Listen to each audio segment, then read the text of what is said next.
Bismillahirrahmanirrahim. Assalamualaikum warahmatullahi wabarakatuh. Oke anak-anak, kita melanjutkan pembelajaran berikutnya, yaitu kita akan membahas tentang hukum Kepler. Namun sebelumnya kalian perhatikan dulu video ini. Kalian perhatikan.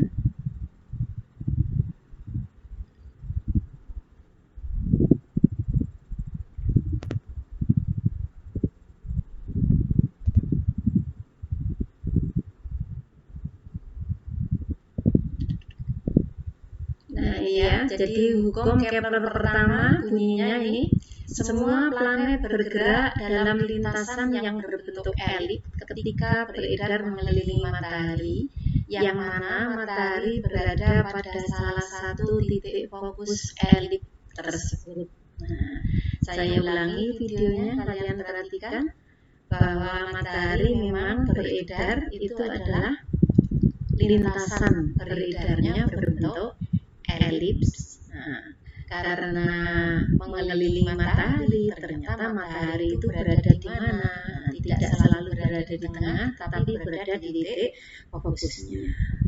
Nah, kalau saya melihat gambarnya elip, nah, ini saya perlihatkan seperti ini. Jadi misalkan lintasannya berbentuk elip, kita misalkan ambil salah satu planet ada di sini, dia beredar mengelilingi lintasan yang berbentuk elip ini, dimanapun posisinya maka matahari itu akan selalu pada titik apinya atau titik fokusnya. Jadi dia bergeser ke sini. Untuk itu pada suatu saat planet itu berada di titik yang paling dekat dengan matahari, pada suatu saat dia juga akan menjauh di titik yang paling jauh. Di sini kita dulu waktu gimana ya, apa SD, apa SMP, mestinya kalian sudah mengenal ini. Jadi titik matahari ketika terdekat dengan planet bumi kita, kalau kita berada di planet bumi kan, jadi dinamakan dengan titik perihelium. Sedangkan titik terjauh dari matahari, nah, itu dinamakan titik aphelium. Nah, sekarang ini kan bulan Januari. Kalau kalian memperhatikan berita tentang antariksa, nah, bulan kemarin, bulan Desember, kita itu berada pada titik terjauh atau pada titik aphelium. Tanggal berapa kemarin ya? Tanggal 23 ya, 23 Desember, kalian ingat tentang peredaran atau pergerakan matahari. Nah, kemudian hukum Kepler kedua, kalian perhatikan bunyinya, suatu gerak edar planet mengitari matahari menjangkau suatu bidang luas segitiga yang sama dalam jangka waktu yang sama. Jadi kalau matahari itu beredar terbalik ngomongnya ya, kita ambil planetnya supaya mudah planet kita ambil contoh adalah planet bumi ya. Jadi kalau bumi itu mengelilingi matahari selama 1 tahun, nah 1 tahun itu kan 12 bulan. Nah ini kalau lintasan elipnya kita bagi menjadi 12, gambarnya jadinya seperti ini. Maka masing-masing bagian ini kalau dihitung luasnya adalah sama. Kalau kita bulatkan dianggap jumlah hari dalam 1 bulan itu sama misalkan, maka dalam waktu yang sama dia akan menyapu luasan yang sama, tetapi menempuh panjang lintasan yang berbeda. Ketika berada di titik terdekat, maka lintasannya adalah jauh, semakin pendek, semakin pendek. Nah di sini pada titik terjauh maka lintasan yang ditempuh ini paling pendek. Kalian bisa memperhatikan di sini. Kemudian kalau kita perhatikan ini gambar yang berbeda, biasanya kalian menemui di buku kalian gambarnya yang ini kan. Jadi kita misalkan luas A, di sini adalah luas B, maka luas A sama dengan luas B. Ini hanya diambil salah satu saja. Kalau yang ini tadi dibagi menjadi 12 karena dalam 1 tahun bumi kita itu mengitari matahari selama 12 bulan. Ini tadi kita ambil contoh planetnya adalah planet bumi. Kemudian hukum Kepler ketiga. Hukum Kepler ketiga ternyata Kepler itu menemukan hasil penelitiannya mengatakan bahwa perbandingan kuadrat waktu periode planet dengan pangkat 3 jarak planet tersebut ke matahari adalah 1 untuk semua planet. Perbandingan kok 1, nanti ngomongnya lupa. Perbandingan kuadrat waktu periode planet dengan pangkat 3 jarak planet tersebut ke matahari adalah sama untuk semua planet. Jadi kalau diformulasikan dalam bentuk rumus, kita akan punya T1 per T2 kuadrat sama dengan R1 per R2 pangkat 3. Jadi periode kuadrat sebanding dengan pangkat 3 jari-jarinya. Karena apa? Tadi kan lintasannya berbentuk elip. Nah, jari-jarinya di sini juga berubah. Itu ternyata memiliki perbandingan apa? Periode itu apa? Periode adalah lamanya planet tersebut mengitari matahari. Jadi berputar 1 putaran sempurna. Atau 1 mengelilingi 1 elip dinamakan dengan 1 periode. Oke, jadi Kepler menemukan 3 hasil penelitiannya yang disebut dengan hukum Kepler 1, 2, dan 3. Jadi hanya seperti itu tadi. Itu mudah kan? Fisika itu mudah. Kita lanjut langsung karena sedikit materinya ya, dijadikan satu video untuk contoh soalnya. Ini saya ambilkan contoh soal yang ini coba.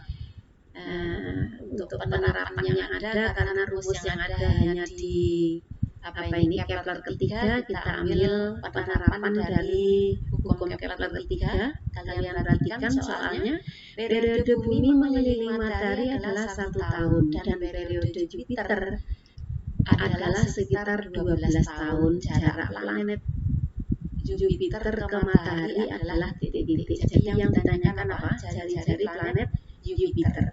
Nah, kita masukkan rumusnya tadi itu T bumi kuadrat dibandingkan dengan R bumi pangkat 3 sama dengan T Jupiter kuadrat dibandingkan dengan jari-jari pangkat 3 miliknya Jupiter. Karena yang ditanyakan R mudah, perkalian silang. Nah, kita ambil R Jupiternya. R Jupiter berarti mana? Ini ya, R Jupiter perkalian silang. RB kali T Jupiter dibagi dengan T bumi. Dengan pangkatnya tetap sama. Nah, berarti ini tadi kalau di sini R3 R pangkat 3, maka RB kuadrat per TB RB pangkat 3 per TB kuadrat kali TJ kuadrat. Karena pangkat 3 yang ditanyakan adalah jari-jarinya, berarti akar pangkat 3. Akar pangkat 3 itu penulisannya boleh ditulis pangkat 1/3. Itu artinya akar pangkat 3.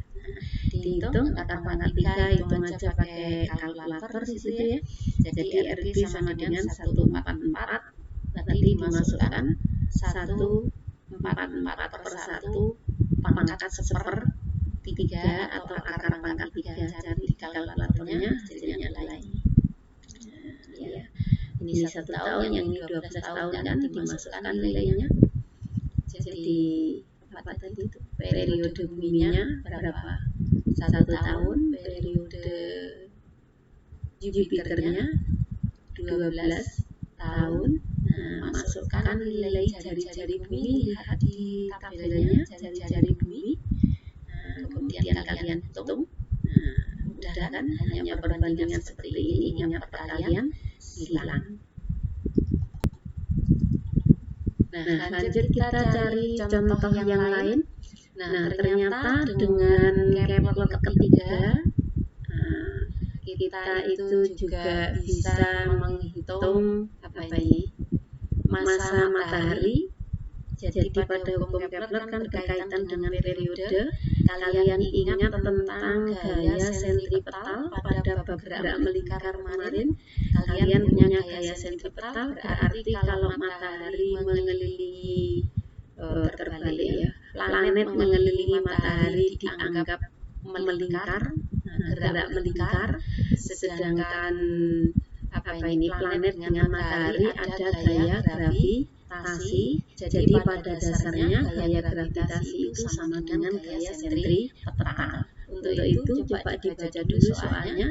Jika diketahui jari-jari rata-rata orbit bumi adalah sekian dan periode bumi dalam mengelilingi matahari adalah sekian, berdasarkan kedua hal tersebut serta dengan menyamakan gaya matahari dan gaya sentripetal bumi, maka dapat diperkirakan masa matahari. Jadi kalian bisa menghitung masa matahari, bukan menimbang matahari.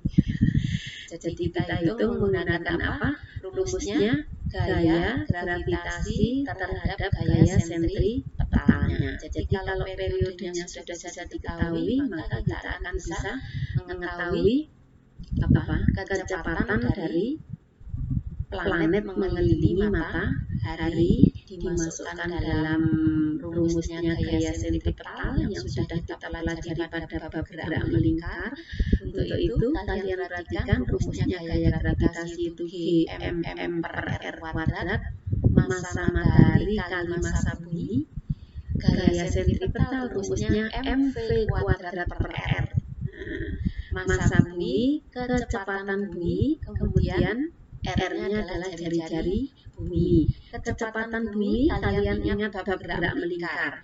V sama dengan omega R per T. Jadi V sama dengan 2pi RB per T per periode. R-nya adalah jari-jari bumi. 2pi R kan omega. Maka G/m/r² sama dengan M 2pi V² kan, 2pi R per T dikuadratkan, dituliskan menjadi 4, 2 kuadratnya 4, pi kuadrat R² per T kuadrat. Nah, rumusnya kan dibagi R yang ini ditulis di sini. Ditulis di sini R. Setelah itu lihat kalau ada rumus kiri dan kanan ada yang sama bisa dicoret. Kalian perhatikan yang MB dengan MB dicoret. Kemudian di sini ada RB, di sini ada RB juga. Nah, di sini ada RB juga. Nah, kalian perhatikan kalau begitu kalian perhatikan ya, RB yang ini RB yang ini dicoret dengan yang ini kan 2 isi 1 tinggal 1 kan. Nah, 1 tadi itu di sini adalah pengali, kalau pindah ruas jadi pembagi, sehingga R ini kalau pindah ke sini menjadi R pangkat 3. Nah, di penyelesaian ini kan langsung dipindah ruaskan, ditinggal M mataharinya, ini tadi menjadi R pangkat 3.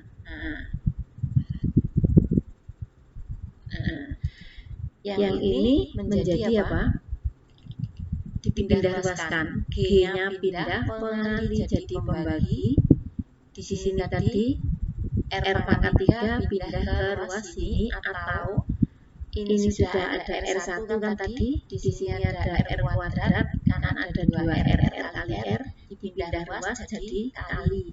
Sehingga R-nya 1, ini R-nya ada 2, berarti R pangkat 3 menjadi 3. Yang 4pi kuadrat tetap M sama dengan 4pi kuadrat R pangkat 3 dibagi GT kuadrat.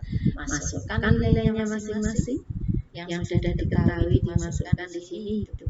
Nah, karena angkanya ini banyak, silahkan hitung aja pakai kalkulator, dibuktikan apakah nilainya atau hasilnya 2 kali 10 pangkat 30 kilogram. Ini kan angkanya angka bulatan ya. Jadi massa matahari berapa? 2 kali 10 pangkat 30 kilogram. Itu hebat yang bisa menghitung massa matahari. Oke, lanjutkan lagi dengan ini contoh soal yang ada di buku kalian, kemudian kalian kerjakan latihan-latihan soalnya.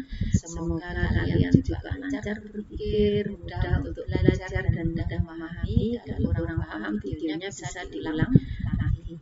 Oke, kita cukupkan videonya. Alhamdulillahirrahmanirrahim. Wassalamualaikum warahmatullahi wabarakatuh. Yes, fisika itu